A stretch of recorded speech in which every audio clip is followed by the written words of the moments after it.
Assalamualaikum warahmatullahi wabarakatuh. Di sini kami akan mempresentasikan tentang sifat termal bahan. Kami beranggotakan Zulima Palwasari 007 dan Fikia Ulul Azmi 010. Rumusan masalah pada presentasi kali ini yaitu yang pertama, bagaimana penjelasan mengenai kapasitas termal.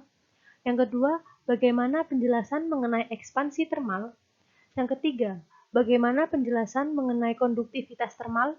Dan yang keempat yaitu bagaimana penjelasan mengenai tekanan termal. Tujuan pada presentasi kali ini yaitu yang pertama, memahami penjelasan mengenai kapasitas termal. Yang kedua, memahami penjelasan mengenai ekspansi termal. Yang ketiga yaitu memahami penjelasan mengenai konduktivitas termal. Dan yang keempat yaitu memahami penjelasan mengenai tekanan termal. Pada pembahasan kali ini yaitu yang pertama kapasitas termal. Kapasitas termal merupakan sifat suatu bahan yang menyatakan kemampuan bahan tersebut untuk menyerap panas dari lingkungan luar. Hal ini mewakili jumlah energi yang dibutuhkan untuk menghasilkan suatu atau satuan kenaikan suhu. Kapasitas termal atau C dapat dinyatakan sebagai berikut. Untuk C merupakan kapasitas termal, kemudian Q merupakan energi yang diterima, dan T merupakan suhu dalam satuan Kelvin. Nah, sebenarnya terdapat dua cara di mana sifat ini dapat diukur, yaitu yang pertama, merupakan kapasitas kalor dengan mempertahankan konstanta volume bahan. Kemudian yang kedua, yaitu tekanan eksternal konstan, yang bisa dilambangkan dengan Cp. Kapasitas kalor getaran. Kapasitas kalor getaran ini pada dasarnya, atom yang ada pada material padat selalu bergetar atau bervibrasi dalam frekuensi yang tinggi, tetapi memiliki amplitude yang kecil. Nah, dapat dilihat dari gambar di samping, bahwa vibrasi yang terjadi pada tiap atom tidak bervibrasi secara individual, melainkan bertambah besar yang diakibatkan oleh adanya ikatan antar atom pada material padat tersebut. Nah, ketergantungan kapasitas panas dengan temperatur. Kita bisa lihat dari kurva di sini, yaitu CV bernilai 0 ketika 0 Kelvin. Nah, kemudian ketika suhu naik, maka CV juga akan naik. Hal ini sesuai dengan peningkatan kemampuan gelombang kisi untuk meningkatkan energi rata-rata dengan suhu naik. Nah, hubungan antara CV dan suhu mutlak T bisa dilihat pada persamaan ini, yaitu CV sama dengan AT pangkat 3. Untuk A sama dengan temperatur independent konstan. Nah, untuk material tertentu terdapat nilai spesifik heat capacity. Nah, dapat dilihat pada tabel berikut. Nah, ini merupakan tabel spesifik heat capacity, bisa dilihat pada tabel yang ada di slide. Kemudian kita ke ekspansi termal. Ekspansi termal didefinisikan sebagai perubahan ukuran suatu bahan akibat kenaikan satu satuan suhu. Nah, untuk ekspansi termal ini dapat ditentukan oleh 3, yaitu yang pertama ukuran awal bahan, yang kedua perubahan suhu, dan yang ketiga koefisien ekspansi bahan.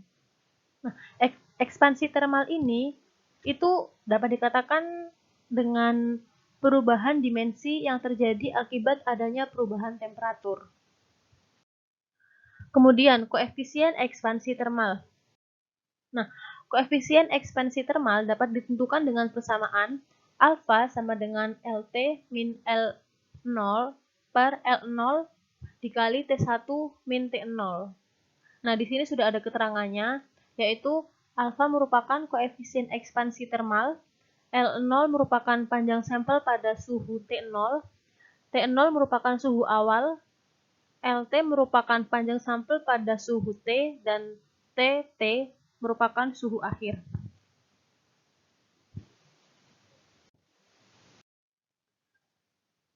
Jenis-jenis koefisien ekspansi termal, yaitu ekspansi linear. Ekspansi linear merupakan pertambahan panjang suatu bahan akibat kenaikan satu satuan suhu. Ekspansi linear suatu bahan ditunjukkan pada persamaan berikut, yaitu delta L sama dengan alfa kali LO kali delta T. Di sini sudah ada keterangannya, bisa dibaca, yaitu delta L merupakan pertambahan panjang, L0 merupakan panjang awal, alfa merupakan koefisien ekspansi linear, dan delta T merupakan kenaikan suhu. Nah, kemudian ekspansi volume. Ekspansi volume merupakan pertambahan volume suatu bahan akibat kenaikan satu satuan suhu. Ekspansi volume suatu bahan ditunjukkan pada persamaan berikut, yaitu delta V sama dengan beta kali V0 dikali delta T. Dengan keterangan yaitu delta V merupakan pertambahan volume, kemudian V0 merupakan volume awal, beta merupakan koefisien ekspansi volume, dan delta T merupakan kenaikan suhu. Nah, perhitungan koefisien ekspansi volume berlaku pada jenis bahan tertentu dan interval perubahan suhu yang digunakan pada pengukuran kecil. Apabila pengukuran dilakukan pada zat cair, maka metode perhitungan koefisien ekspansi volume berlaku tepat jika volume zat cair yang diteliti memiliki nilai. Nah, di sini ada beberapa bahan, yaitu yang pertama metal atau logam. Logam sangat baik sebagai konduktor panas karena sejumlah besar elektron bebas yang ada berpartisipasi dalam konduksi termal.